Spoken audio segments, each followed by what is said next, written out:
Чеченцы — это те народ, который любит себя ассоциировать с великими войнами, которые они болтают много, мол, как они империю побеждали, как они воевали 400 лет, как они побеждали всех подряд. И на этом видео мы расскажем вам, как чеченцы хотели напасть на Назрань, и как они получили от ингушей пинка. Это записано на документе под названием «Родовой быт и обычное право чеченцев и ингушей», который написано следующий.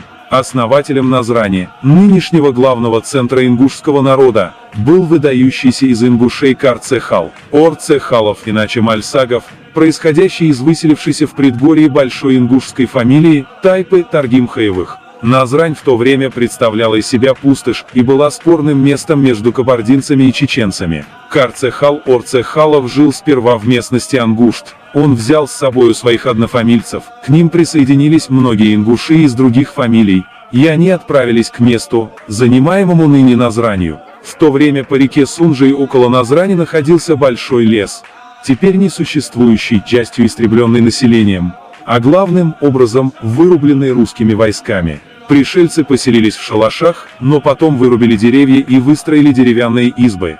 Орцехалов выстроил для себя высокую деревянную башню и назвал ее башней на ногах, на 4 столбах. В ней могло поместиться для обороны несколько сот человек. Чеченцы, проведав, что какой-то смельчак завладел оспариваемым ими от кабардинцев местом, пошли на него войною. Ингуши не испугались чеченцев и, забравшись в башню, стали защищаться, отстреливаться. Убитых они клали туда, где окна были побольше, и загораживали себя трупами. От их огня чеченцы, наконец, не выдержали и обратились в бегство. Ингуши пустились в погоню за ними с обнаженными шашками в руках и рубили их до самой реки Ниты-Хойхи. Все это пространство было усеяно трупами чеченцев.